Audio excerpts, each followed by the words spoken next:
Por favor, díganme si escuchan bien.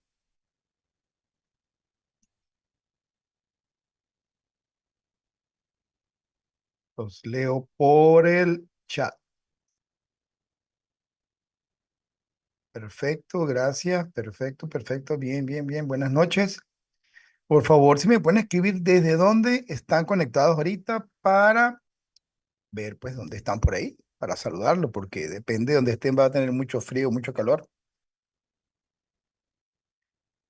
Guatemala, Miami, Brasil, México. Muy bien. Saludos, Melissa. Saludos, Francis Meli. Carlita de Miami, Silvia y Paola desde Guatemala, Ángel desde Caracas. Ángel, tú te la pasas viajando por toda Venezuela, ¿verdad? Luis Isabel de Venezuela, sí, yo sé. Nancy desde Guatemala, Otilia desde Venezuela, desde el Callao, por allá. Charlo, frito, frito, usted lo ha dicho, mucho frito. Aquí estamos bajo cero prácticamente estos días. Carolina desde Colombia. Leda de San Félix, Lilian de Puerto Ordaz, Guatemala. Hay mucha gente de Guatemala hoy. Yolima desde Cúcuta, Jason desde el Tigre. No te preocupes, William, y yo te cambio, ya te la cambio. Vamos a poner aquí Zoom user. Ok,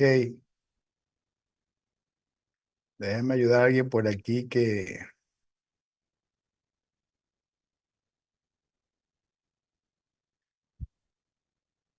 William,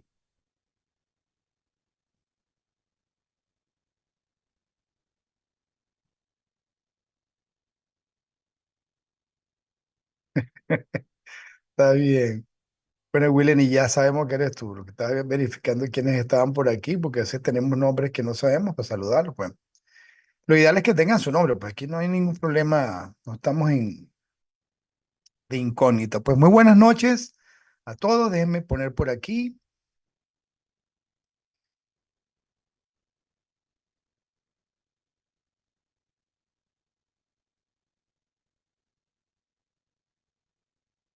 Recording in progress. Señores, muy buenas noches. Hoy estamos pues otra vez reunidos. Yo creo que esta es nuestra primera reunión de liderazgo que tenemos en el 2025. Como que estábamos de vacaciones, un poco de eso, tuvimos otras conferencias, pero el liderazgo como tal, si no me equivoco, creo que esta es la primera que tenemos, ¿verdad? That's right, exactamente. Entonces, bueno, buenas noches. Hoy la vamos a pasar muy bien. Yo sé que a ustedes les gustan las historias y les tengo una muy buena historia que para mí ha sido muy importante esa historia, ya se van a enterar. Y esa historia influenció mucho en mí, de una gran influencia en mí. Y si ustedes vieron el título, tiene que ver mucho con ese miedo que tenemos a veces a hablar, a compartir. Al final les voy a dar unos tips para que mejoren eso, ¿ok? Pero realmente es normal, mucha gente tiene eso. Obviamente esos miedos limitan muchísimo a que la gente pueda mejorar en muchos aspectos de su vida y a veces inclusive pierdan oportunidades, por no decirlo así. Y es lo que no queremos, pues queremos que la gente pueda tener oportunidades, que puedan compartir, que puedan ser fluidos. Y eso tiene que ver con todas las actividades que tú tienes en tu vida. Eso es normal. Así que si tú te identificas con algo de eso, de esos miedos, pues esta conferencia te va a ayudar mucho. Posiblemente está dada para ti. Entonces, eh, el miedo a hablar es algo que en general siempre tiene que ver a veces mucho con lo que vivimos, con las experiencias. Hay personas que son dentro de su ambiente, pues nunca tuvieron problema de eso, porque pues siempre estuvieron relacionados con esa apertura de escuchar, hablar a otras personas y es algo normal. Es como el que nace dentro de un grupo de artistas o un grupo de cantantes, cantar es normal. Tú lo ves mucho en videos, los hijos de artistas, de cantantes o de personas empresarias, de comunicadores. Y eso generalmente es bueno. Santos Lever, por ejemplo, usted sabe que es un muy buen comunicador, pero desde pequeño estuvo expuesto a ver a gente hablando alrededor, y aparte que él era muy hablador también, E igualmente mis hijos, cada uno ha tenido diferentes experiencias, pero hasta el que más le costaba, que en un momento Diego decía que no le gustaba mucho hablar con público, todavía no le gusta, pero pues en su trabajo lo ponen a hablar mucho, la gente le gusta escucharlo, hablar de muchos temas. Y eso es para que tú veas que no tiene que ver con lo que tú sientas, tiene que ver mucho con lo que nosotros vivimos. Entonces, hoy vamos a hablar un poquito de cómo romper con ese miedo a hablar, de cómo eso cambia. Y esto para mí está inspirado porque en el caso mío personal, es una historia, yo que soy, como saben, algunos de ustedes saben, yo soy médico. Y esta historia de Joseph Lister, que van a escuchar un poquito sobre él, tiene mucho que ver con eso y que me inspiró a mí inclusive dentro de mi infancia a estudiar medicina. Yo leía mucho, mi casa se leía mucho, era hábito leer muchísimo en la casa, a tal punto que había una biblioteca, pero súper, súper completa. Y siempre, mi padre, por ejemplo, siempre hablaba de que todo tenía un porqué y una historia, y cuando uno entendía la historia, pues entendía todo, y ese era su método de enseñanza, y para mí eso siempre quedó así. Yo siempre buscaba la historia detrás de lo que sucedía, en cada descubrimiento médico, en cada descubrimiento de la física. Si tú estudias física y entiendes de dónde salió cada fórmula y te sabes la historia, se te queda grabada todo eso. Si tú, por ejemplo, nosotros tenemos un profesor de inglés, cuando hablamos con el profesor de inglés, él empieza a hablar de la historia, de dónde vienen las palabras y de dónde viene cada palabra, de cómo se formó, y tú te das cuenta que pues se te queda grabado mucho de eso. Entonces, para mí, la historia siempre ha sido importante en ese sentido, y esta historia para mí fue muy influyente. De hecho, les puedo mostrar que tengo aquí el libro en mi mano. Este libro, así será de valioso cuando yo vine a Venezuela. Este libro lo metí porque este libro estaba en una biblioteca de la casa, era una de la colección de mi papá, y en este libro precisamente está parte de la historia de este señor Joseph Lister, y sobre todo de cómo empezó la cirugía, cómo se evolucionó. Y dirán, bueno, esto será que será aburrido para mí. Al contrario, te va a ayudar muchísimo porque te va a permitir entender mucho de por qué tú estás vivo. Posiblemente si alguno de ustedes ha pasado por un quirófano o le han sacado una muela o ha tenido alguna herida, escríbeme por ahí en el grupo, en el chat, si alguno de ustedes ha pasado por ese proceso. Si alguno de ustedes ha pasado por ese proceso, posiblemente usted está vivo de milagro. ¿Por qué? Porque antes cualquier operación de esas era algo grave, era algo que no podía sobrevivir. Eso era un miedo increíble porque las condiciones eran horribles, horribles en ese sentido. Y ahorita vamos a hablar de eso, de cómo eso fue cambiando y cómo esta persona para mí es un héroe ahorita actualmente, porque básicamente millones y millones de personas están vivos gracias a esta persona, este señor Joseph Lister. Este señor Joseph Lister vino de una familia muy, muy sencilla. Su padre mm, trabajaba mucho con lo que eran ópticas, tuvo que ver mucho con el desarrollo de la microscopía en un sentido dado. Y él básicamente eh, influenció mucho también estar cerca al hijo, a ver algo sobre lo que tenía que ver cosas pequeñas. ¿Ok? Ahora, primero que todo, ¿usted ha tenido miedo alguna vez a hablar por temor al rechazo o a la burla? ¿Usted ha pasado alguna vez por eso? ¿Los leo o los voy a escuchar primeramente? Los voy a leer para no abrir el micrófono. Dígame si alguna vez ustedes han tenido miedo a hablar. Mira, si no es ahorita, en algún momento, mm, cuando usted estuvo en la escuela, una exposición, lo ve hasta en las películas. Gracias, Carolina. Comparte, yo era muy tímida con pánico escénico, me daba temor hablar, pero en el mismo campo fui rompiendo la timidez. Ahora amo hablar. Eso, aunque tengo algo que reducido, pero ha sido un logro. No, eso es buenísimo. Y ya vas a ver, Carolina, de dónde viene toda esa parte. Eh, Sobre todo cuando no conocemos el tema. Exactamente, vamos a ver bien. Sí, miedo a hablar, sí, sí, sí, ok. ¿Alguien tuvo una experiencia en la escuela donde pudiera pasar alguna vergüenza de eso? Yo te digo, yo fui muy buen estudiante cuando estaba pequeño, pero durante mucho tiempo yo fui muy tímido en hablar en público me daba horror. O sea, yo podía hacer todos los exámenes que te quisieras, pero no me dijeras que tuviera que hacer una exposición. No me dijeras que tenía que presentar ante una cantidad de personas. Si el profesor me preguntaba a mí, no hay problema, pero exponer para una cantidad de personas, para mí eso era horrible, ¿ok? Claro, me bloqueaba todo exactamente. Me daba pánico en las exposiciones muy a pesar de ser muy buena alumna. Exacto, estamos en lo mismo, Tilly. O sea, para mí era, yo era buen alumno, pero las exposiciones eran horribles, ¿ok? Entonces, yo me acuerdo que en mi casa, cuando ensayaba eso, ensayaba, y llegaba y hacía la exposición. De pequeño no me acuerdo que me afectara tanto, pero a medida que uno va creciendo y aumentan las críticas o las personas que están alrededor, eso era increíble. Y eso lo arrastré durante mucho tiempo. Le puedo decir que cuando yo estaba en el posgrado, yo prefería hacer cualquier examen o yo prefería estar metido en quirófano. O sea, mi relación con otras personas realmente no era muy buena, ¿ok? Esas habilidades de comunicarse con otras personas para mí nunca habían sido muy buenas. Yo pienso que todavía.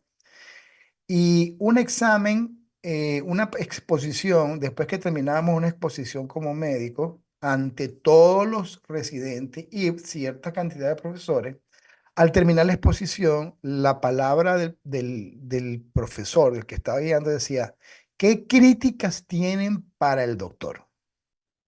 Imagínate, después que tú exponías, no era qué les pareció la exposición, qué les gustó, no, no, no. ¿Qué críticas tienen para el doctor? Y ahí empezaban, tú sabes, a buscarte todos los defectos habidos y por haber, todas las cosas malas, nunca se enfocaban en lo bueno, todo lo malo y el profesor encima después agarraba y te agarraba un poco de preguntas. Muy pocas veces, yo creo que en muy raros casos te felicitaban. Gracias a Dios yo tuve unas exposiciones que me fue muy bien que el otro día lo felicito, no tengo nada que decir. Cuando él dijo eso y decía alguna crítica, todo el mundo se callaba la boca, porque ya el jefe había hablado, ¿entiendes?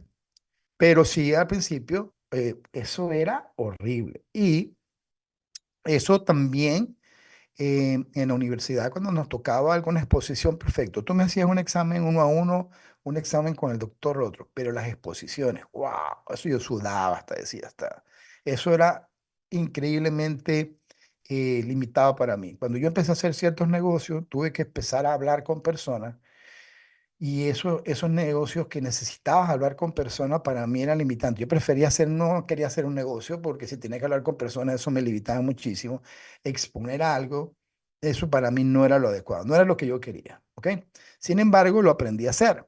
Tuve que aprender a hablar eso. ¿De dónde viene que yo haya querido estudiar medicina? Mi papá era médico y lo que les voy a contar, literalmente, cuando yo estaba pequeño, esta persona me inspiraba mucho porque este señor, Joseph Lister, que les voy a hablar ahorita, era una persona precisamente que tenía problemas para hablar con otras personas. Tenía miedo, temores.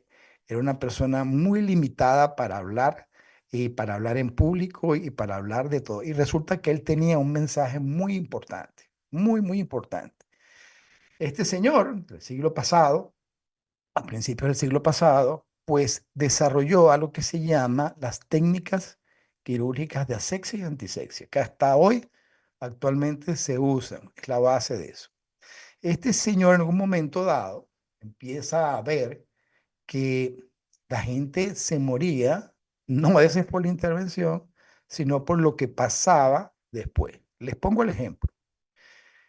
A usted le llevaban a un hospital, lo operaban, los hospitales le decían la casa de la muerte, le decían los hospitales, porque cuando uno entraba a un hospital, básicamente no se salvaba. La gente era preferible cuando le iban a operar que lo operaran básicamente en su casa que operarlo directamente a un hospital, porque cuando entraba a un hospital era casi una sentencia de muerte, se salvaba, eran los casos extremos que podían estar esa persona. Durante ese tiempo, donde se estaba desarrollando la cirugía, en ese tiempo empezaron a suceder muchas cosas interesantes. Para ese tiempo hay un señor que se llama Luis Pasteur, muchos de nosotros lo estudiamos cuando estábamos, que empieza a hablar de la teoría de los gérmenes. Fue lo que desarrollaron las primeras vacunas, empieza a hablar de que hay unos gérmenes pequeños, que él los vio, que posiblemente eso tiene que ver con algo, pero la gente empezó a burlarse en ese sentido. Para el año 1840, 1850, empieza a desarrollarse la anestesia, pero no la anestesia como la que nosotros conocemos ahora. Son gases que son tóxicos que le colocaban a la gente, se medio dormía. Y imagínate que había cirugías que las hacían en 1 minuto, 2 minutos, 3 minutos. Yo me acuerdo sacar cesárea, sacar niños, 2, 3 minutos, aunque no lo crean, una cosa rápida, porque eran emergencias y las habilidades las puedes desarrollar en eso.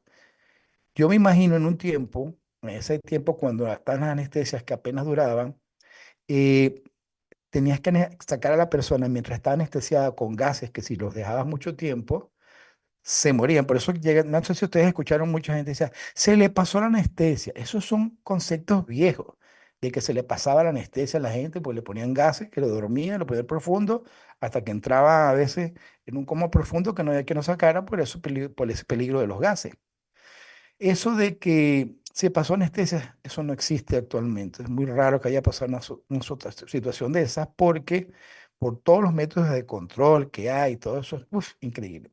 Cuando nosotros llegamos al Tigre, no existían los anestesiólogos, no había anestesiólogos. Mi papá fue el segundo anestesiólogo que llegó al Tigre, el primero fue el doctor Rafael Volcán, fueron los dos primeros anestesiólogos que llegaron al Tigre, uno en un año y el siguiente ya mi papá. Yo tendría para eso 11 años. Y eh, ahí lo que había era anestesistas. Anestesistas eran las personas que precisamente le colocaban unas máscaras, le colocaban cierta solución, le ponían a respirar a la persona o le pasaban alguna solución endovenosa sin control, sin un monitoreo, solamente con un tensiómetro. Estas personas la operaban en ese tiempo que estaba dormido, ponte tú que el tiempo de ese gajo, de esa anestesia daba 20, 30 minutos y en 20, 30 minutos tú tenías que terminar todo. Y si no habías terminado, te volvían a pasar anestesia y eso era otro peligro más. Entonces, los cirujanos eran rápidos, muy rápido. Pero fíjate, en ese tiempo, cuando empezó la anestesia, empiezan para el año 1867, gracias a Joseph Lister, lo que es la cirugía antiséptica, que ya vamos a hablar sobre eso.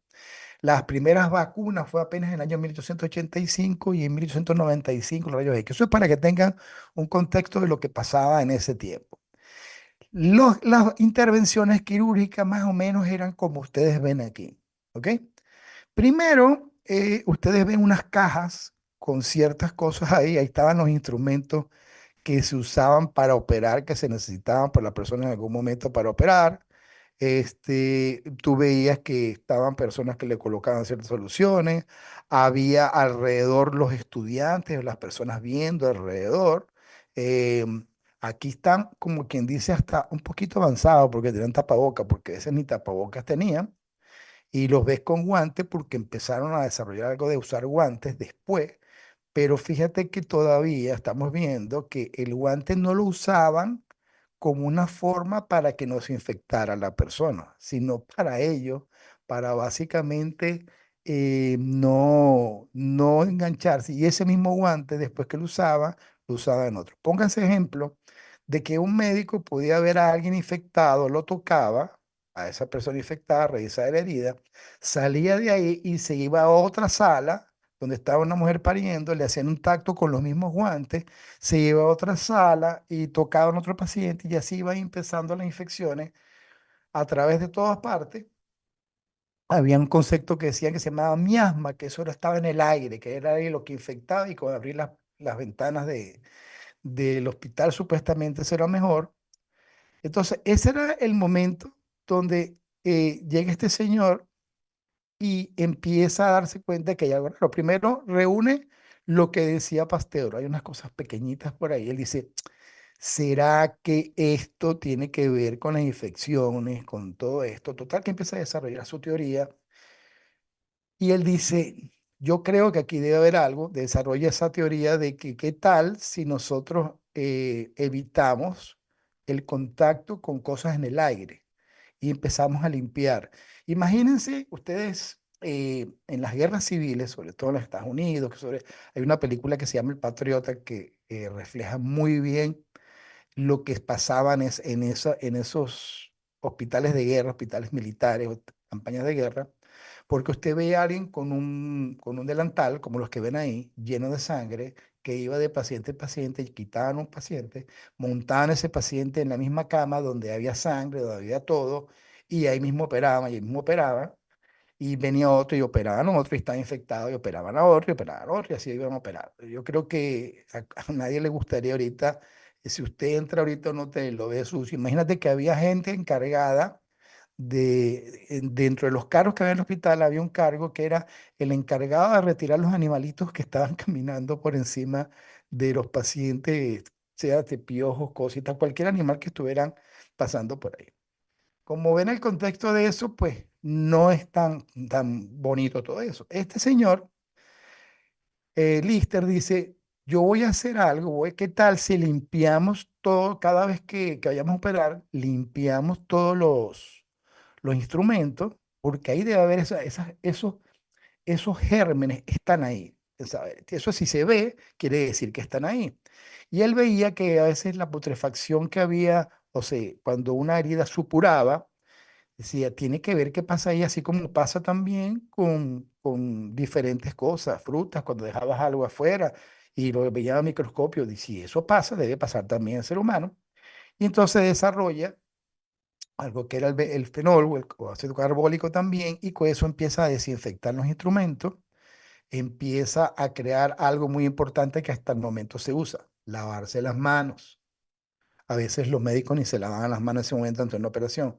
Lavarse las manos, el sitio donde se va a operar, limpiarlo, echarle gases, fíjate que cosa tan sencilla, echarle, atomizarlo un poquito con ese fenol que se usaba, y limpiar también al paciente, limpiar el instrumental, y cada vez que se hiciera algo de eso, volver a repetir el proceso. A algunos médicos les parecía esto tedioso, volver a limpiarse, y decían que lo justificaban, decían que el tiempo, que cómo iban a estar limpiando, todo eso. Por eso tú ves que tú ves al quirófano, acaba de salir una intervención, hay que preparar el quirófano.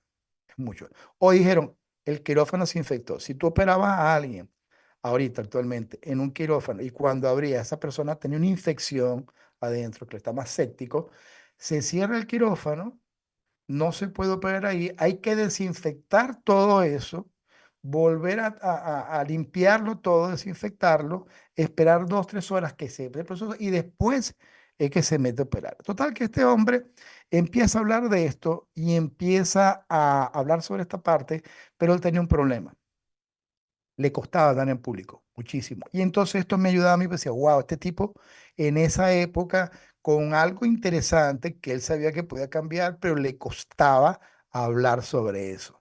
Para ese tiempo, cuando empiezan a hablar, la gente criticaba cualquier cosa que dijera él, lo ridiculizaban, era algo constante. Si ya Pasteur lo habían ridiculizado, a él le agarraban encima porque este era peor, estaba haciendo unas cosas que no tenían sentido para nada. Este hombre pasó por un proceso durante mucho tiempo, si no me recuerdo, tuvieron 3 años para que la primera vez que empezó a hablar lo ridiculizaron tanto que se salió, y le costaba, y le costaba, y le costaba, hasta que tomó el valor de hablar esto independientemente de lo que dijeran sus colegas, independientemente que lo ridiculizaran. A tal punto que lo que él hizo fue empezar a crear una forma de cómo la antisexia debería mejorarse. Hubo médicos que fueron viendo que había resultados, empezaron a hacer algunos experimentos. A algunos les iba bien y a otros no. Imagínense eso, esos hospitales, esa cantidad de personas muriendo ahí. Y aún así muchos médicos negándose a aceptar algo que puede ser, bueno, eso para que vean que por mucho sentido que tenga una idea, va a haber tanto problema. Este hombre fue tan famoso, Listerine, que inclusive, perdón, Lister, que hubo un hombre que se llama Joseph Lawrence, que desarrolla un antiséptico que se llama Listerine en honor a este señor Lister, así más nunca se le va a olvidar. Y este antiséptico de Lister pasó hasta principios del siglo pasado, 1920 y tanto, que lo aceptan como un antiséptico bucal que no necesita venderse con licencia, porque este antiséptico inclusive lo empezaron a usar los odontólogos, o sea que también sacar un diente que estuviera infectado era un problema para eso. Entonces imagínense lo importante que era en ese tiempo, y qué raro que a veces no se hable tanto de eso cuando estamos presentes constantemente sobre este señor, de que todo eso que se presenta ahorita en un quirófano se debe a él. Ahora fíjate qué proceso pasó él. Para el año 1860 desarrolla esa teoría y empieza entonces a hacer algunos experimentos. Empieza unos experimentos con el ácido fénico para el año 1865 y publica en el año 1867 una revista que se llama Lancet, que hasta el sol de hoy todavía existe la revista. Yo leía y estudiaba por artículos publicados en Lancet, todavía una revista muy famosa, médica, donde publicar requería ciertos requisitos todavía. Él publica ahí sus estudios y desde 1867, una vez lo publica, hasta 1880, prácticamente lo que tiene es críticas, críticas y críticas y burlas y rechazo. Imagínense, 13 años desde la publicación, rechazo y poca aceptación para eso. Para el año 1880, 1890, porque ya empiezan a ver la diferencia, se reconoce a la cirugía antiséptica y aséptica, que es lo que es desinfectar todo, preparar el paciente, limpiarlo, y prepararlo como una regla en hospitales de Estados Unidos e Inglaterra y actualmente en todo el mundo. Todo hospital, quirófano, todo debe, gracias a los estudios del eso. Quiere decir que si usted ha pasado por un quirófano, usted está vivo de milagro, gracias a que esta persona decidió hablar. 15 años en un proceso para que se pudiera tener eso. La situación, y lo que quiero ahorita hablar yo de esto es que cómo esa persona venció un miedo dándose cuenta que seguía muriendo gente simplemente porque él tenía algo para salvar vidas en la mano y no podía decirlo, pendiente de la burla, el rechazo y todo eso, y estando seguro. Entonces, ahí es lo que uno tiene que enfocar a veces cuando está en ese sentido. Para mí, en el caso mío, en mi vida profesional, en mi vida no profesional de empresarial, a mí me ayudó mucho eso, esta historia, porque siempre decía, muchachos, si este tipo tuvo 13 años en ese hablando, con esa preparación, donde había burla constantemente, y sin embargo siguió hablando de eso, es que entiendas que la burla y la crítica va a ser constante. No hay forma de que le evite. Es algo con lo que tienes que aprender a vivir. Por ahí decía una de las que está aquí, estaba por ahí hablando, que ella le daba miedo y ahorita es otra cosa diferente. Es un disfrute, es algo que te ayuda muchísimo. Este señor, Joseph Lister, eh, atendió, y eso fíjate que yo estando en un accidente, creo que lo comenté hace poco en una conferencia en la cual se fue con ustedes, o esta otra conferencia, este, un poeta apellido Joseph Hamley, británico, tuvo un problema un problema a nivel de una tuberculosis ósea, donde ya había perdido una pierna y le dicen que va a perder otra por esas técnicas quirúrgicas de ese tiempo. Este señor decide ir a casa de este médico. Imagínate, es como que la evolución, el que está mejor, el que la ciencia, lo más avanzado, se dice que este tipo está mejorando. No importa lo que me digan, lo que lo critican, si este tipo me salva la pierna, yo voy para allá. Fue para allá, estuvo 3 años hospitalizado, le salvaron la pierna y escribió un poema que se llama Invictus. El mismo poema que leía Joseph, que leía Mandela cuando estaba preso en Sudáfrica, poema que llegó a mis manos cuando yo estaba en cama quejándome por una pierna que tenía 15 tornillos, y resulta que cuando leo todo esto y llegamos al Lifter, yo digo, este es un mensaje de Dios directamente para mí. Y ese poema definitivamente, si a Mandela le sirvió, si Lister habló, yo, ¿qué más quiere, hijo? Esto es contigo. Entonces, definitivamente, cuando esta persona llega a vencer su miedo, gracias a que venció su miedo, ha salvado y sigue salvando Joseph Lister millones de vidas a través de todas partes del mundo. Millones de vidas, ¿ok? Consejo para poder vencer el miedo a esto, ¿ok? Vamos a estos punticos sencillos que les van a ayudar. La preparación y práctica. Como escucharon algunos de los que estaban aquí, dice, a mí me daba miedo, pero me preparé. Igual, yo cuando expuse mi tesis de posgrado, yo estaba seguro que lo que yo hablaba nadie sabía más que yo ahí. Y había de los mejores ecosonografistas en, en Venezuela. Estaba en esa sala eran los que me iban a examinar. Pero de lo que yo iba a hablar, ellos no sabían tanto como lo que yo sabía y lo que me había preparado. Era imposible. Por lo tanto, eso me daba mucha confianza. Y obviamente yo practiqué también mucho eso.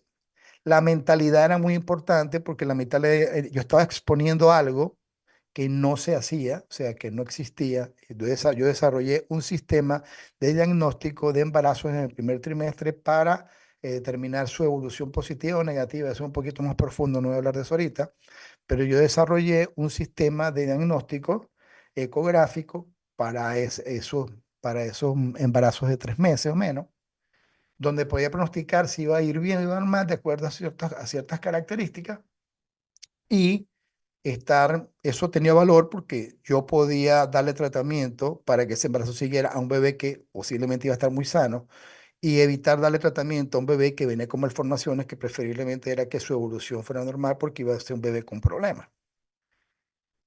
Eso, yo sabía que yo sabía eso. Mi mentalidad estaba clara a control de eso. Ahora yo tenía que exponerla. Mi esposa estuvo en la exposición de mi tesis. Y te aseguro que yo estaba súper mentalmente, estaba sobrado. Aquí nadie sabe más de eso que yo decía. Aquí nadie sabe de eso más que yo. Preguntas como tú no te puedes imaginar. Eso, obviamente, en mi ensayo mental tenía que ver también con el control del cuerpo. Y digo yo, si yo tengo que hablar directamente a las personas, verlas a los ojos. Y en ese tiempo no tenía mucho tratamiento, mucho educación sobre oratoria, pero yo sí sabía de lo que he leído, que ver a la persona, no cruzarme de brazos, ver directamente a las personas, escuchar sus preguntas, razonarlas y poner. Para esto era muy sencillo porque era una exposición que aunque hubo mucha gente que asistió, era una exposición más pequeña que las que ya había hecho en salones de médicos. Entonces, cuando uno va haciendo exposición durante esos 3 años y exponer a ese momento, de verdad que no era algo del otro mundo, ¿ok? Y eso, la exposición gradual que tú tengas para algo, te va a ayudar y a entender que cada experiencia te va a mejorar sobre eso. Entonces, consejos para esto. Y estos 5 puntos se pueden trabajar por individual cuando usted tenga problemas. Santos Lebre trabaja mucho con la parte oratoria, yo trabajo con la parte de lo que siento. O sea, Santos Lebre trabaja mucho con las técnicas, el trabajo de la parte de la oratoria, te va a dar tips sobre eso. Yo trabajo más es con el desarrollo de la persona, en la parte del miedo, de cómo trabajar la parte interna, sus creencias en eso. Entonces, puntos para ti que lo tengan. Prepararse y la práctica sobre esto, tu cambio de mentalidad que se trabaja, control de cuerpo y voz, que tiene que ver mucho con esto, hay técnicas para eso.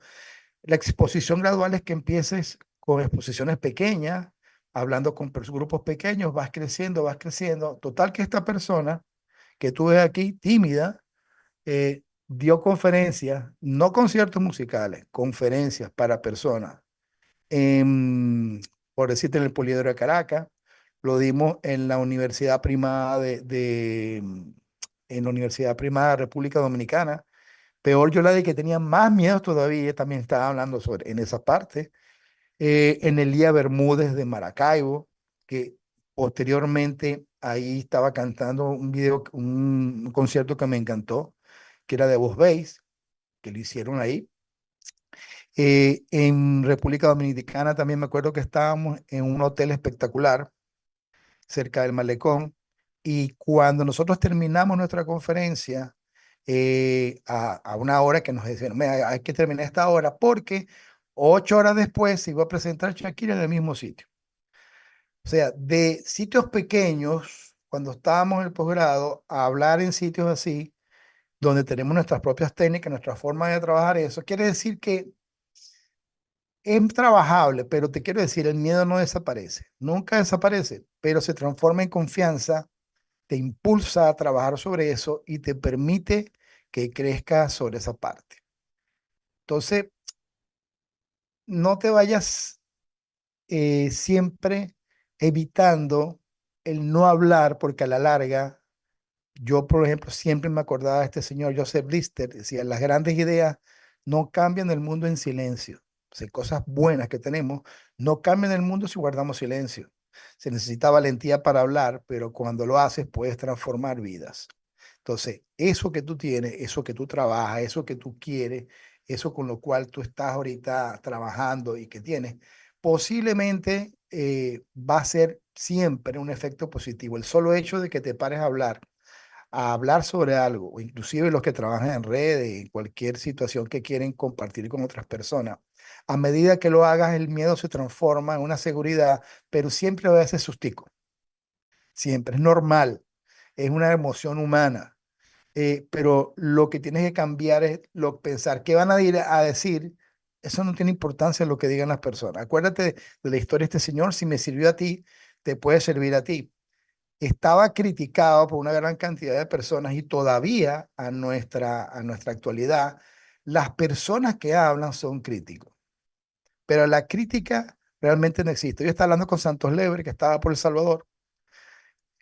Estamos hablando de una biblioteca que fue a las 11:30 de la noche ayer y él escribió algo y alguien empezó a decirle, sí, pero también que no todo es bueno, señores, nunca va a ser todo bueno y todo malo, pero el equilibrio entre lo bueno y lo malo, yo he estado personas del Salvador y dice, no, pero tú no te imaginas lo otro. Para lo que yo escuchaba antes del Salvador, matando a todo el mundo, a que no maten gente, definitivamente ya eso es una ventaja. Si no se los cambio por otras situaciones, no vamos a decir en mi país, pero nunca, nunca todo va a ser perfecto. Ni presidentes, ni tú mismo, ni ninguna persona. O sea, no es monedita de oro para caerle bien a todo el mundo. Pero lo importante es que tú venzas tus miedos, tú te sientas mejor con lo que estás trabajando y definitivamente que entiendas que eso es un paso muy importante en el crecimiento para ti. Cuando tú vences los miedos a hablar en público, a hablar con otras personas, definitivamente vas a tener el avance para muchas cosas porque te mejora el desarrollo con otras personas, a relacionarte con otras personas, a exponer tus ideas en un momento que te ha dado. Y un día vas a tener una muy buena idea, como la tuvo este señor, pero precisamente por no poder expresarla, cuántas vidas se hubieran podido salvar antes. Y eso es lo que le remordía en la conciencia a este señor, a este cirujano. Y cuántas se han salvado gracias a Dios a que tomó la valentía de poder hacerlo. Entonces, cuando veas el Listerine por ahí, acuérdate que eso es primero un antiséptico para operaciones, que después terminó siendo un antiséptico bucal, pero no empezó como para la boca. ¿Ok? Para que lo tengas en cuenta, por eso tiene un sabor un poquito fuerte, ¿verdad? ¿Ok? Hay otras opciones mejores. Y también recuerda que ese Listerine viene por el señor Lister y que gracias a Lister posiblemente si a ti te han operado o algo, definitivamente tú estás vivo por esa persona. Por aquí me pone Carolina, si es muy delicada, es importante limpiar todo, así sea que no me guste, exacto. De hecho, una vez vi tijera y me dio asco verla, pero ver que lo limpiaban, mi alma se sintió tranquila, claro. El que quedaba vivo se salvaba de chiripa, sí, señor. Yo no sé, Luisana, que es odontóloga, a lo mejor cuando había la historia de la odontología, de cómo se sacaban. Hay una película que se llama Capitán de Mar y Tierra. Ahí también hay una escena donde está un médico operando a alguien y también hay escenas donde sacan muelas en ese tiempo. O sea, eso no es cariñoso, o sea, el que uno tuviera una infección o una muela, realmente eso era un recordatorio materno para uno y una angustia de lo que pudiera pasar. Gracias a Dios por la asistencia del Señor. Sí, y como esa historia les tengo mucho, porque hay una historia, yo tengo también por ahí una historia sobre anestesia que se las contaré después de cómo se desarrolló la anestesia y es espectacular, no se imaginan todo eso, o cómo se desarrolló, ¿no? Cómo se desarrolló la anatomía, cómo el estudio de anatomía y cómo la gente pensaba otras cosas diferentes y los humores que teníamos. Por aquí, Francis me dice, sí, a mí me pasó, que tuve una presentación musical y habíamos practicado todo muy bien, pero el día de la presentación los músicos no llegaron. Imagínate, si tuvimos que improvisar con una pista y yo temblaba viendo al público y cuando bajé al escenario me dijeron que fue real y todo y eso causó un terror hablar en público a pesar de lo buen estudiante que era. Claro, porque fue una experiencia completamente que escapó de tus manos. Sin embargo, la valentía estuvo que lo hiciste a pesar de. Y a veces uno dice, bueno, ¿qué haría yo en ese momento? Diría, bueno, señores, teníamos una pista, los músicos no se presentaron, discúlpenos, vamos a de todo, vamos a echarle para adelante. Y a lo mejor la gente dice, wow, esto le echaron para adelante a pesar de todo. O sea, a veces hay que poner en contexto a la persona. Miren, a mí me pasó, yo tenía una conferencia, había un orador invitado a una conferencia en Caracas. Ese orador vivía, estaba en Estados Unidos y justamente en ese tiempo cayeron las Torres Gemelas. Ese señor tenía una conferencia programada para el viernes en la noche y sábado en Caracas tenía dos conferencias y yo tenía una conferencia programada el domingo en, en Puerto Ordaz. Total que me llaman el jueves,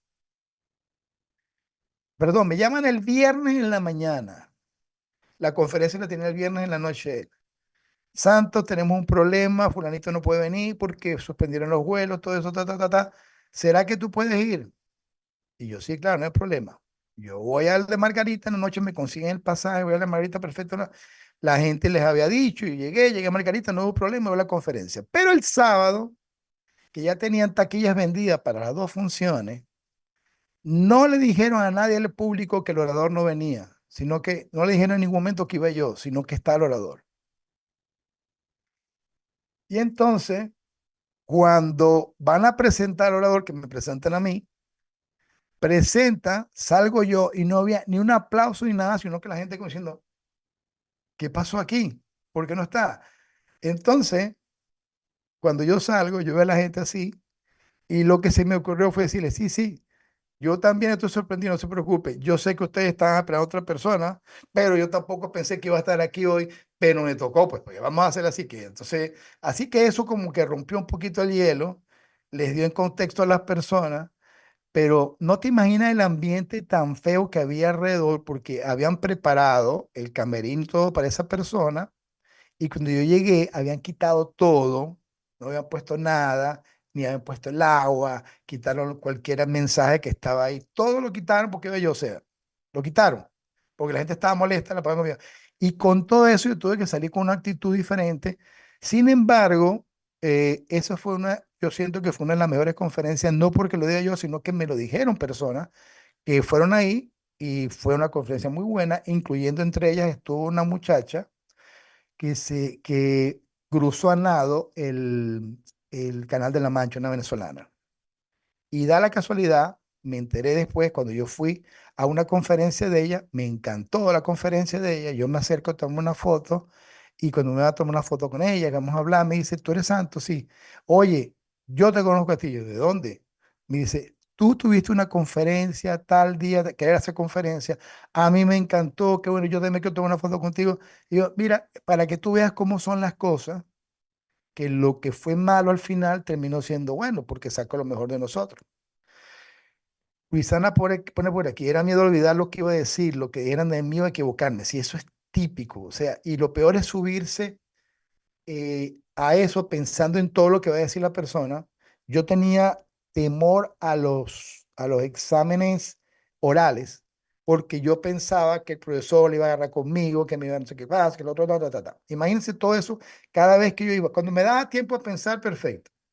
El examen final mío de ginecostetricia en la maternidad de Concepción Palacio era un examen oral. Es un examen donde te van a preguntar de todo de tu carrera, de todo tu carrera, o sea, de todo lo de ginecostetricia, todo lo que te puedes imaginar, te agarran tres profesores a comprar. Para ese tiempo yo estaba haciendo mi tesis, estaba apurado, papá, estaba ahí, estábamos retrasados, estaba con un colega, y el día del examen, yo voy al examen y yo quería era salir temprano. Estaba en la lista, mira, está una lista, ¿quién quiere pasar antes? Yo me metí. Yo me acuerdo que entré a ese examen, a mí no me dio chance de pensar qué se iban a decir. Yo a los profesores les decía, papá, les preguntaba, papá, les respondía. Me decía, ¿está apurado? Me dice, no, sí, que estoy apurado porque estoy haciendo mi tesis, entonces, ¿qué más quieren preguntar? Así mismo le dije, ¿qué más quieren preguntarme? Y tal, papá, preguntar, tal que yo terminé y me fui de ahí sin esperar nota y eso, lo otro. En la tarde me llaman, oye, vale, te felicito. ¿Me felicita de qué? Yo, tú eres la segunda nota más grande que salió ahí. Yo fui la segunda nota más altas en el examen final en la maternidad cuando se graduaron. Y yo sé que había, conmigo estudiaban tres muchachos que eran súper, súper, súper buenos. Yo no le podía creer y cuando fui a ver, sí, definitivamente. Había un 19, un 18 y los demás eran 17 que estaban, los otros tres y le di para abajo. Eso, ¿qué te quiere decir?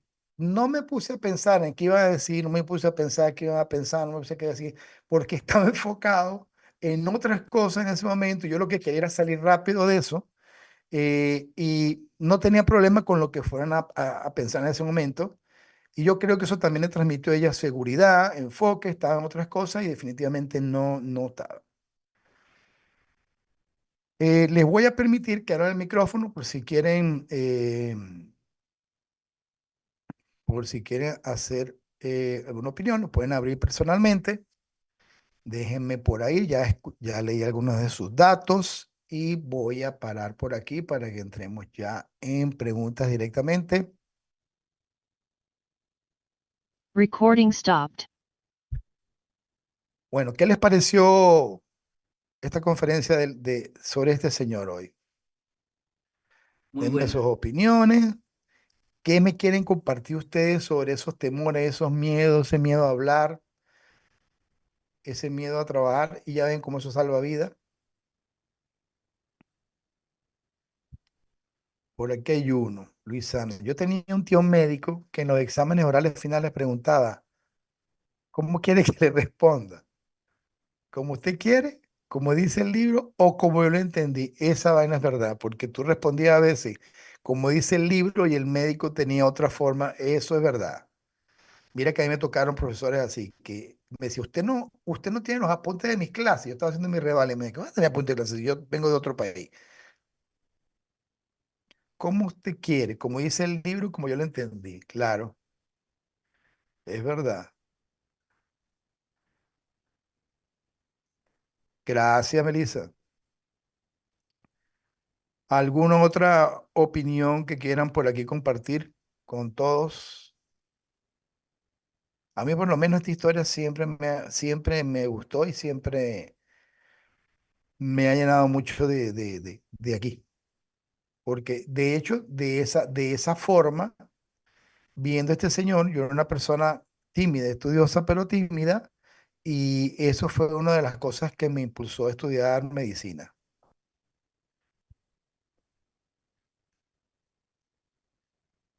Nancy, excelente, de muchas personas, incluso la familia, inclusive la familia definitivamente influye. Ah, eso es muy importante que lo entiendan.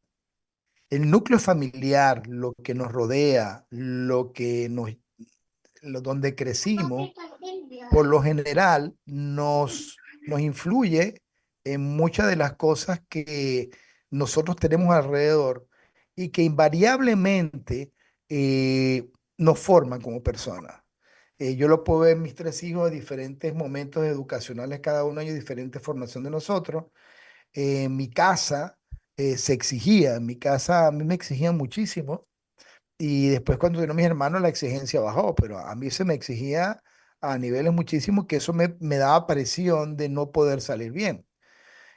A la larga eso cambió mucho en una comunicación mucho mejor con mis padres y cuando yo fui a estudiar a la universidad, mi papá cambió mucho y ese mensaje me dijo, hijo, disfrútese la universidad. Y yo me la disfruté, yo nadie lo puede decir. Disfrútese la universidad, estudie para usted y no estudie para los demás, disfrútesela. Dígame, señor Germán. Gracias, doctor. Muy buena exposición. Realmente uno hace y dice y no sabe que hay personas que ya pasaron por eso y han dejado legados. Como usted bien me mencionaba, ha cambiado vidas, salvado vidas y muchas cosas. Yo quiero mencionar que he tenido la oportunidad de platicar con personas sobre proyectos en sus vidas que han desarrollado o no han desarrollado y les pregunto, ¿y por qué no lo has hecho? Por miedo. Entonces le dije, ¿y cómo se vence el miedo? Entonces me dicen, enfrentándolo. O sea, la mayoría de personas sabemos que enfrentar el miedo nos ayuda a salir adelante. Sin embargo, no echamos mano de eso. Lo sabemos. Y muchos, a muchos digamos, prospectos que les hemos presentado el negocio, no han entrado al negocio por miedo, no es por otra cosa, y por miedos que han sido infundidos por otros. Pero cuando enfrentan ese miedo es donde entran y a nosotros mismos nos pasa, a mí mismo me ha pasado que por miedo es que no me he tirado al agua realmente en hacer lo que tengo que hacer. Porque puedo hacer que miedo a recurso económico, miedo a muchas cosas más, pero este negocio es tan bueno que lo hace a uno meditar y tirarse al agua. Yo creo que eso es importante y en la carrera profesional también. Yo me recuerdo una vez que mi primer proyecto fue construir una pared para una pared de enfrente, decimos nosotros, cuando es la primer pared que va a entrar a la casa, ¿verdad? ¿Cómo decirlo? Sí, pared de frente. Entonces, solo hice la pared y yo dije, ¿y qué pasa si tiembla? Se va a caer la pared. Aunque yo sabía cómo lo había construido. Y fíjense que me fui a acostar y esa noche en la madrugada tembló. Yo dije, ¡Hala! oh, miren, eran las 5 de la mañana y yo me fui a ver la pared. A ver si se había caído. Era mi primer proyecto. Pero dice uno, miedos que uno mismo se mete en la cabeza. Y la Claro. verdad es que cuando vi cálculos, vi todo, estaba bien. Y incluso la persona me dijo, mire, arquitecto, qué bueno, quiero que me construya las otras paredes ¡Qué buena laterales. pared! Está Pero bueno. vamos a eso, ¿verdad? Que uno como profesional cree que la sabe, pero la vida te pone en la balanza para saber si lo que sabes, sabes. Y siempre me acuerdo de eso, ¿verdad? Pero gracias, doctor, realmente muy buena información. Siempre aprendo de, de tu experiencia. Gracias, muchas gracias. No, gracias a ti. Aquí por aquí leo también, bueno, ya hablamos, la familia sí influye, definitivamente. Si la familia tiene miedos, a veces se lo pasan a los hijos y uno tiene que romper esos patrones. Esos patrones se rompen. Se dice, bueno, pues, ¿qué viene? ¿Qué miedo? Son miedos heredados. Definitivamente que uno va pasando de nuevo a otro. Usted es una familia completa que nadie nada. No le gusta nadar porque eso es peligroso y nadie le enseña hasta que alguien decide que va a nadar. ¿Cómo explica usted que uno se conozca el tema y a la hora de la exposición uno no recuerde prácticamente nada? A mí llega, se te pone la mente en blanco. Y eso me pasó a mí en un examen, pero porque el profesor, yo estaba explicando un caso y el caso que yo estudié era una persona que tenía un problema en la garganta, fumaba tabaco, yo me puse a hacer la historia y resulta que descubrí que el tipo fumaba tabaco con hoja de maní, de maíz, perdón, preparaba la hoja de maíz, le metía el tabaco y se fumaba y lo hacía siempre durante muchos años y eso generó pues posiblemente un cáncer laringio y el desencadenante en un momento dado, cuando se fue que hizo una gripe, las defensas estaban bajas, fue para allá. Cuando yo estoy exponiendo el caso, el examen, viene entrando uno de los jurados tarde y entonces le pregunta, bueno, ¿y aquí qué caso tenemos? Bueno, según el doctor, esto es una gripe. Mira, a mí eso me subió, me dio una molestia. Ahí yo me descontrolé todo. Y la molestia a mí fue tal que una doctora, doctor, cálmese. Mire, yo me acuerdo que yo respiré porque yo era en ese momento muy explosivo. Yo tuve problemas con muchos profesores y estuve a punto de irme a unas cuantas manos con algunos de ellos. Y eso para que tú veas que eso es un descontrol en ese tiempo. Fue descontrolarme. Y automutilarse uno directamente de cosas que ya sabía. Y adivinen qué, al mes le diagnosticaron al tipo cáncer laringio. O sea que sí tenía razón. Pero ya por mi rabia en ese momento había salido mal en la prueba. A veces uno tiene que empezar a dominar esas cosas, ¿no? Y yo me imaginé eso y me acordaba imagínense señor Lister hablando de algo ante autoridades alrededor de él que lo podían criticar y es como cuando tú estás haciendo algo y viene alguien a criticar algo y la autoridad La autoridad no te da solamente, la experiencia no solamente te da autoridad, la experiencia también tiene que hacer respeto, porque cuando una persona tiene realmente conocimiento, sabe, todo el que tiene conocimiento sabe que se ha equivocado. Y uno tiene que aprender que en la equivocación hay sabiduría también. Este tío que comenté era ginecólogo, como era una persona humana, tenía problemas, pasó por depresión y por no hablar de las cosas, se la aguantó y lamentablemente se quitó la vida. ¡Wow! Sí, definitivamente los procesos, los médicos tienen problemas de este tipo. Tienen alta incidencia de suicidio, tienen una alta incidencia de tener crear dependencia. Yo tuve un amigo que murió con una dependencia a las drogas por una operación. Él tenía acceso a ponerse drogas para el dolor y cayó como tenemos acceso a ciertos medicamentos, yo le tengo horror a todo ese tipo de eso. Tiene alto índice de divorcio, los médicos. Divorcio, eh, droga, suicidio y alcoholismo. ¿Qué te puedo decir? Así que cercanos a mí, tres médicos se suicidaron. Uno fue anestesiólogo por una serie de casos que le pasaron. Uno en situaciones ya en Venezuela que había era neumonólogo, se suicidó y otro más. Y o sea, pasa. Los cuadros depresivos, al médico le enseñan a manejar esa tensión hacia adentro y poco a expresar hacia afuera. O sea, fallece alguien y no demostramos que nos afecta. La gente piensa que no, pero sí le afecta al médico, pero tú tienes que ver otro caso y nos enseñan a manejar eso rápido. Carlita, dime, Carlita. Hola, buenas noches a todos. ¿Cómo estás, Carlita? Muy bien. ¿Y por allá? Muy bien, gracias a ¿Cómo Dios. está el Cuéntame. calorcito? No, está sabrosito. Mira que mira cómo ando yo aquí. Mire, eh, yo no sé si a alguien más le pasa, pero yo a veces siento, por lo menos, que para mí es más difícil hablar de uno a uno que cuando hablo con muchas personas. No sé si será porque me puedo enfocar en distintas caras o en la que me da más amigable a cuando me toca persona a persona, aunque me guste el tema, aunque pueda saber del tema, por el mismo nerviosismo, quizás alguna pregunta que me hagan, alguna objeción que me hagan, a veces eso me hace más dudar que cuando hablo delante de muchas personas. No Sí, sé sí si pueda pasa. suceder. Ahora, ¿te pasa cuando estás hablando de uno a uno con una persona? ¿Te da igual con una persona que tú conoces a una que no conoces mucho?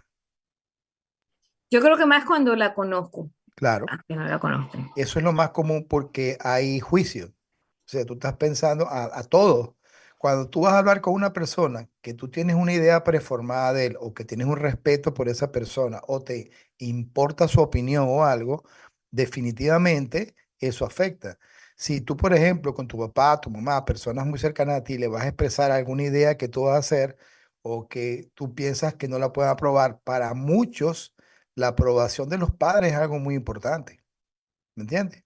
Y no todos los padres están dados para aprobar. Hay padres con diferentes formaciones. Hay padres que por mucho amor que tienen al padre tienen conductas egoístas. Eso no es raro.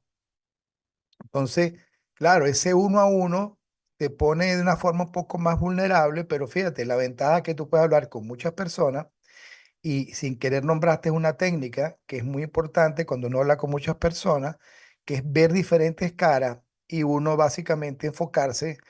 Yo, por ejemplo, cuando hablo con grupos grandes, divido el salón donde estoy hablando en diferentes sectores y trato de buscar en cada sector una cara que esté prestando atención. Y básicamente yo me dedico a esas personas y cuando las miras a ellos, las demás personas sienten que la están mirando a ellos. Eso es una técnica para hablar con grupos grandes y se las dejo ahí para que la tengan, porque hablas y cuando estás dedicado a la persona, yo al principio me dedicaba a la persona más porfiada, la que menos me estaba prestando atención y casi que la obligaba a que me prestara atención. Cuando entendí eso, me enfoqué en las personas que prestan atención. Así que eso que tú dices sí pasa, Carla.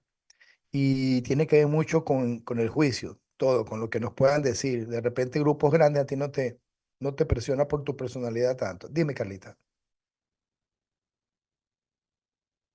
Ok, ahora bien, si hablamos del negocio, generalmente nuestras listas son con esos conocidos. Y por lo menos ahorita que estamos retomando las viejas listas con quienes hemos conversado y todo eso, que hemos estado trabajando en eso, al momento de volver a conversar con ellos, siento, o por lo menos a mí me pasa, Ujú. que vuelve como un, ok, si en aquel momento me dijeron que no, o en aquel momento pusieron una objeción, ¿cómo, no sé cómo explicarlo, pero siento como que yo misma me Te, tranco pensando que me va... te anclaste en la idea pasada de lo que te Ujú, dije. ujú, Bueno, para los que están aquí, hay unos que hay diferentes personas, eh, diferentes profesiones, pero igual en cualquier profesión uno trabaja con listas con personas con las que va a trabajar. Y generalmente cuando uno expone una idea, una presentación, exponerla por segunda vez necesita, porque sí, que tu cambio mental sea diferente. Y se lo tienes que manifestar a la persona. Dice, yo no sé qué te expliqué aquella vez, pero quiero que explicarte lo que yo veo ahora. O ser sincero, en aquella ocasión no estaba muy claro, estaba comenzando, ahorita tengo una experiencia diferente que quiero compartir contigo. Son frases que interconectan, que básicamente lo que tienen que decir, la persona que habló contigo hace tanto tiempo no es la misma que va a hablar contigo ahorita. E increíblemente la persona puede ser la misma. En mi grupo de amigos, cuando yo empecé a leer mucho sobre crecimiento, trabajo, grupo gerencial, mis amigos no leían, la mayoría no leían muchos libros. Pero qué interesante que pasados los años hubo amigos míos que empezaron a leer y mi conexión con ellos a hablar fue completamente diferente porque ya hablábamos de un libro. Mira, tú sabes que me leí un libro que se llama Padre Rico, Padre Pobre. Y yo, qué bueno, yo me leí ese. ¿Y de qué te gustó ahí? Y le dije, también está esto. Y él inmediatamente su atención se fue a que yo tenía información sobre algo que le gustaba, sobre otras cosas. O, por ejemplo, cuando tú desarrollaste otra actividad, ¿ok? Que de repente no tiene que ver con la medicina. Yo tengo amigos me he conseguido amigos que también le estudiaron coaching o estaban trabajando de coach. Y hablamos sobre eso y cómo. Y hay unos que me decían, no, yo tuve un curso de coach, es horrible, tuve un fin de semana. Es que eso no, el coaching no es un curso, el coaching se estudia. Yo tengo años estudiando en diferentes niveles de lo que tengo que estudiar y trabajar y sigo. Es una educación continua. Entonces ellos captan, cambia la idea. O esto que me servía, esto que no me servía antes, ahora lo necesito. O mi situación de antes no es la misma. Yo estaba conforme con mi trabajo, ahora estoy buscando algo nuevo. Entonces, acuérdense que como tú evolucionas, las personas también evolucionan. Entonces, lo primero cuando uno va a hablar con alguien que ya habló y te dio una idea y que te animaste a hablar con esa persona, es aclararle con ciertas frases, la que habló contigo hace tanto tiempo o el que habló contigo hace tiempo no es la misma persona de ahorita. Y lo dices mediante, ahora tengo nuevas experiencias, ahora descubrí, ahora aprendí, ahora construí, o ahora tengo este resultado y eso conecta con eso. ¿Está bien, Carlos? Por aquí, Carlos Castellano. También está el profesor que dice que responda con su propia palabra y está aprobado, pero sin decir nada, si no coincide con lo que piensa. Claro, yo aprendí un tiempo, yo era de discutir con los profesores, o sea, yo no les daba por su lado, yo tuve que aprender eso, ¿ok? Yo era el que se ponía a discutir con el profesor. Y me iba peor porque si tenía razón me iba a ir peor porque lo dejaba en evidencia. Pero en ese momento yo quería demostrarle que yo sabía algo más que él y eso era lo peor del mundo. ¿Me entiendes? Entonces, eso a mí definitivamente tuve que aprenderlo. Tuve que aprenderlo. Desautoricé a veces no sé si les comenté una vez, yo estaba operando yo tenía mucha experiencia quirúrgica cuando ya me fui a hacer posgrado y estaba operando con mi supervisor, pues, con el residente que va en un cargo mayor que yo. Estamos operando y yo veo que la paciente tiene una hernia umbilical, una paciente embarazada. Y yo le digo, doctor, tiene una hernia umbilical. ¿Por qué no se lo operamos de una vez?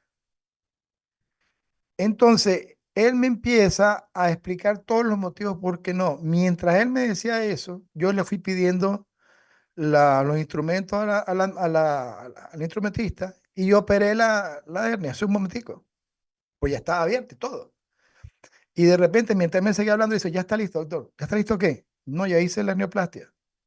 ¿Cómo que? Entonces la vio, estaba todo bien, perfecto, hecho, pero me pasaron un memorándum porque yo hice algo que no me ha autorizado el hombre. Fíjate, lo hice en beneficio de la paciente. Y mi defensa cuando me llamaron fue, tengo una paciente con algo que yo estoy capacitado para hacerlo, pero está capacitado, sí, revise mi récord quirúrgico. Yo vine para acá, ya tenía ciento y tanto, 200 neoplastias, y es una neoplastia sencilla. La hice porque no me parece justo que la paciente la cerremos y le quede la hernia y una paciente embarazada. Eso me alivianó, pero igualito no me quitó la llamada de atención porque pasé por encima de alguien. Quizá ese era mi carácter, quizás el carácter era convencer al doctor, mire, doctor, yo lo hago, mira, vamos a hacer ese, lo otro, y me hubiera dicho que no, y me hubiera ido con el remordimiento de que no lo hice, sabiendo que lo podía hacer. Y me decía, ¿y si se complicaba? En ese caso yo no le hubiera operado. ¿Por qué? Porque yo sé mis capacidades, le decía a, a los que me estaban, a los que me llamaron como un tribunal, pues, ¿me entiendes? Entonces, a veces el saber, uno también tiene que saber dónde hacerlo y no pasar por autoridades a veces encima, porque aunque estás haciendo un beneficio, realmente la culpa de si esa paciente no se le hizo la neoplastia no iba a ser mía, porque el encargado o responsable de la operación no era yo, era el doctor. Y él en ese momento quizás no sabe mis capacidades realmente de lo que yo puedo hacer. Viéndolo ahora, él tenía razón. Desde mi punto de vista no, porque yo sé lo que estoy haciendo, pero eso no justifica. Luisana, pero yo he escuchado que el miedo no existe. Si es, el miedo existe, es un sentimiento, es un sentimiento, es una reacción química que se hace en forma defensiva para el cuerpo del ser humano a algo que considera en peligro. Tiene toda su descripción en el cuerpo que funciona, que se secreta, que lo otro, la hormona, el miedo, aumento de la tensión, lo otro, liberación de ciertas hormonas, es miedo. El problema es que una gran parte de los miedos que tenemos no existen. Los creamos. Los creamos porque ahora vivimos en una sociedad que te exige constantemente. En otro tiempo nosotros salíamos, el estrés es que teníamos que matar algo, traer la comida, la mujer estaba recolectando, lo otro era una vida como un poco más sencilla, el estrés era ocasionales. Ahorita en la vida que estamos, entre las comunicaciones de internet, las personas, la familia, el trabajo, lo otro, todas las cosas, todas esas cosas que nos mejoran la vida, pero que también cuestan dinero, que están rodeándonos, nos crean un estrés constante y obviamente nos crean miedos que no existen, porque el cerebro trata de protegerse. Montarse en un carro es dominar miedo. Montarse en un avión es dominar miedo. Caminar por una calle y carro y pasar una calle es dominar miedo. El que no lo sabe, tú llevas a un indio y lo pones en una ciudad a pasar una calle que no sabe el semáforo, le va a dar miedo. Tienes que enseñar el semáforo, todo eso. Como igual los niños. Los niños los niños, ¿por qué no tienen miedo? Porque están con su papá y su mamá. Se sienten seguros. Pero si los quita su papá y su mamá, tienen miedo y se protegen. Se quedan en un sitio, no se quieren mover. Pero cuando hay un ambiente de seguridad, son capaces de montarse, tirarse por la escalera, lo otro, hace vainas que no importa porque en el subconsciente de ellos, no importa lo que hagan, mi papá está ahí. ¿Me entiendes? Es lo mismo cuando tú tienes un mentor que estás trabajando, te ayuda porque tú dices, bueno, estoy con mi mentor, que es lo que nos pasaba como médico. Yo tenía mi mentor quirúrgico, mi mentor otro, yo puedo operar tranquilo porque sé que hay alguien que me va a dejar llevar mis capacidades y me va a mejorar. Wileni, el término pena que recuerdo lo usaba mucho mi mamá conmigo, siempre decía que era muy penosa, pero no recuerdo haber tenido sentido miedo al hablar. ¿Tiene alguna relación ambos términos, doctor? La pena, o que si, oye, que esta muchacha es penosa, dime, yo era súper tímido, pero esa pena y esa timidez tiene que ver a veces con la crianza. Yo fui hijo único por 10 11 años. Mi hermano lo que menos tiene es de tímido. Mi hermano es un relacionista industrial, relacionista de todo el mundo. Usted se conoce a todo el mundo y todo el mundo lo conoce, todo el mundo habla con él, todo el mundo, todo. Yo no, o sea, yo era una persona que era hijo único y los hijos únicos al principio, esa protección crea cierta timidez sobre esa parte. ¿Entiendes? Para algunos, hay padres que no, padres que tienen su... No hay padres perfectos, sino que tienen una metodología de educar a sus hijos de otra manera diferente, ¿ves? Entonces, esa timidez no es realmente miedo como tal. Es otra relación que te siembran, ¿ok? Y que a veces ni siquiera es, yo soy tímido.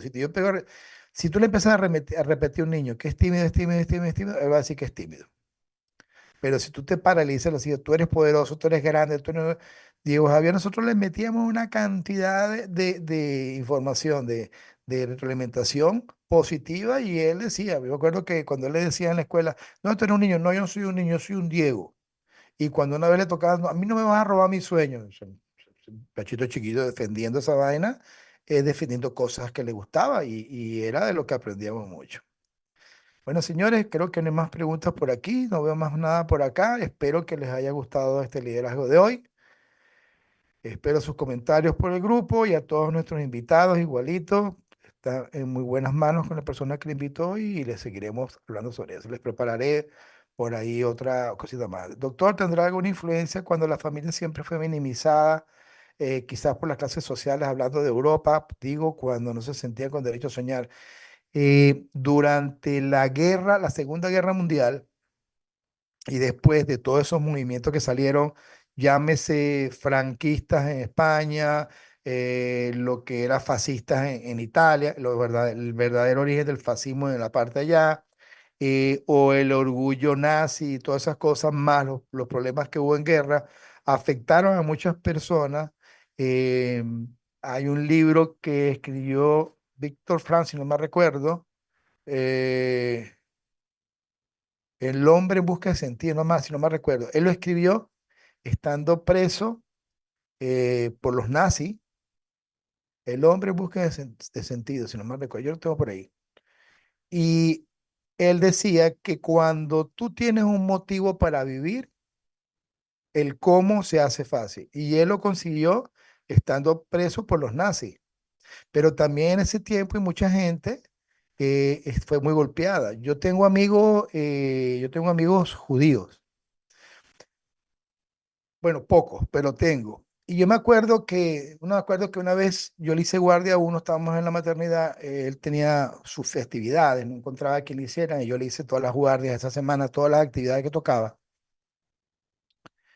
Y yo me senté a hablar con él y muy directamente dije, ¿por qué los judíos son tan cerrados, unas cosas, lo otro? Y él me dijo, Santo, nosotros vivimos constantemente cuidándonos, nos educaron así, de que nos quieren matar. Y no es mentira. El que está al lado de él no sabe si lo están ensalzando o si es un tipo que mañana quiere tirar una bomba a la familia o algo. Y para muchos, los judíos es una de las pocas razas que cualquier cosa que pase se la achacan a cualquier judío. En estos días estaba escuchando un podcast de una persona que me gusta, que a un soldado judío que estaba de vacaciones en Brasil, lo metieron preso y lo están acusando de delitos de lesa humanidad por algo que está pasando del otro lado que no tiene implicación directa a él allá de esa parte, un soldado. No tiene absolutamente. Es como lo que pasa en nuestro país. Hay una cantidad de gente que si se arreglan las cosas, no lo puedes juzgar a ellos porque en cierta forma no tienen relación directa, a menos que tú tengas implicación directa y hayas hecho lo incorrecto. Pero es de las pocas razas que todos judíos los matan. Fíjate que ahí mataron niños, todos por esa parte. Eso que en Europa se marcó mucho y lo vimos cuando se vino mucha gente de Europa hacia, hacia Latinoamérica. Las comunidades, por ejemplo, en Venezuela, las comunidades italianas eran cerradas. Se trataban de casar entre ellos mismos. El italiano se casaba con el italiano, los árabes se casaban con los árabes, los españoles buscaban de relacionarse con los españoles. Cuando a ti te aceptaban en un círculo era porque tenían cierta relaciones contigo que te hacían familiar y fueron los primeros matrimonios. Ahora, los hijos de ellos, de los hijos, ya no son así, pues ya son más venezolanos que venezolanos, son todo igual. Yo creo que ha pasado tanto en los países latinoamericanos, Guatemala, Centroamérica, Panamá, toda esa cantidad de personas, es lo mismo, pero eran comunidades cerradas que venían de una situación de guerra con miedo y con forma de una economía diferente, le daban valor a la tierra. Muchos de ellos vinieron montando negocios, vinieron sembrando, haciendo cosas que en su país no pueden hacer y que para nosotros era lo normal del mundo. Entonces tú lo ves que hicieron negocios, restaurantes, todo lo que el latinoamericano no hacía porque vivía bien. Entonces eso venía increíblemente de situaciones que habían pasado que a la larga les fueron muy buenas. Gracias, Carlos. Gracias, Luisana. Gracias, Leda. Carolina, doctor, ¿por qué cuando hablo a veces se me corta la voz con el nervio y luego se me torna más calmada y hablo con naturalidad? Bueno, eso. Buena pregunta. Ahí dije ya en los puntos que hay una parte que tiene que ver con la respiración. Uno tiene que hacer ejercicio respiratorio, oxigenar toda la cabeza, la mente, todo eso. Y eso te va a generar, va a liberar hormonas dentro de tu cuerpo que te va a calmar. La respiración. O sea, llevar eso. Cuando tú estés hablando o sientas algún estrés, es bueno hacer una pausa, meditar y dices, déjeme explicarlo mejor. Esas pausas así sirven. Tú estás hablando de algo y sientes que estás como atorado para disminuir la velocidad, calma, que fíjate que tú lo que hiciste sin querer, ¿ok? Pero es el cerebro. Párate porque uno, sobre todo el colérico, que habla sin respirar, me decía, mi hijo, respira. Uno hablaba que quería hablar 10.000 palabras por minuto sin respirar. Entonces, está forzando la garganta, te pones más ronco, y eso es definitivamente que no sabemos respirar y eso también se trabaja.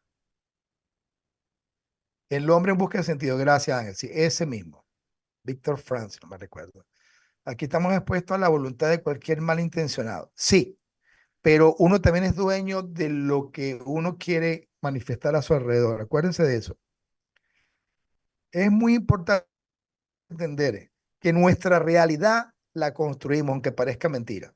Víctor Frank, vuelvo a ese libro, en una situación que construyó una realidad que le permitió vivir.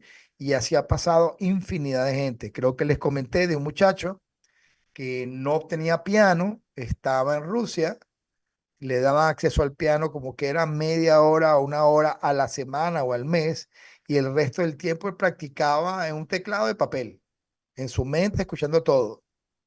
Y se volvió un excelente pianista. Visualización, los recursos que tiene, o sea, que tengo y que quiero materializar a mí. Miren, yo he vivido en Venezuela con las situaciones y te entiendo vivir también esa situación y en diferentes países. El Salvador vivió así, Guatemala también tuvo situaciones de guerra. Mira, todo, esas situaciones no son. Pero en cualquier situación que uno esté, uno necesariamente tiene que construirse una realidad de la cual no depende uno. Y bíblicamente también dice eso. O sea, tú no puedes, no hay potestad sobre los gobiernos. Todo está puesto, todo está en manos de Dios. Mira, ¿por qué Dios permite? Mira, hay un libro que dice cuando lo que Dios hace no tiene sentido.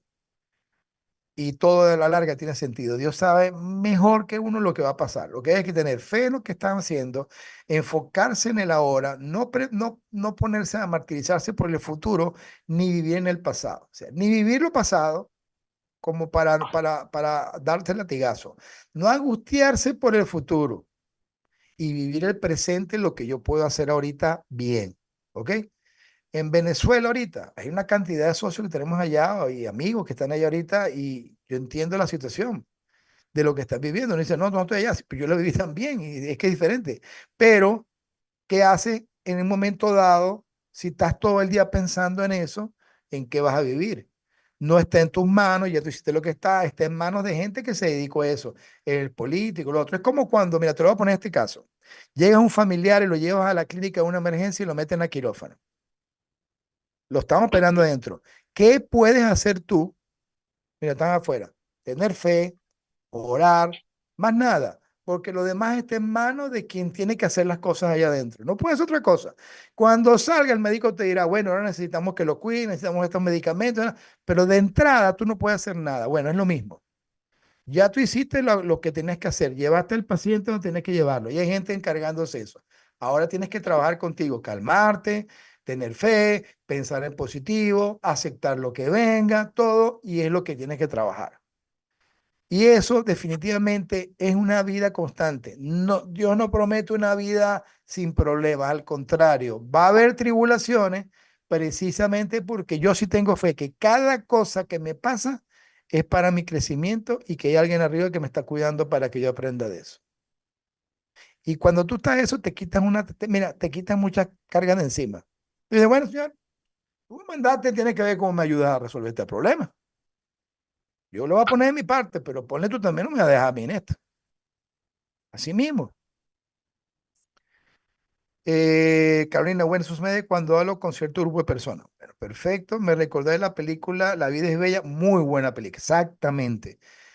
Y oye una cosa, él es italiano, el que hizo la película, sobre una realidad que se vivió en esa parte, y que a eso yo creo que es la mejor película sobre actitud que yo pueda encontrar. A soñar sin miedo, wow, gracias. Enviará la grabación, yo creo que sí, después la vamos a mandar, ¿ok? Señores, se les quiere muchísimo, Dios me los bendiga, que descansen mucho y espero que sea de provecho para ustedes, como lo fue para mí. Los quiero un montón, Dios me los bendiga, nos vemos en la semana, bye bye.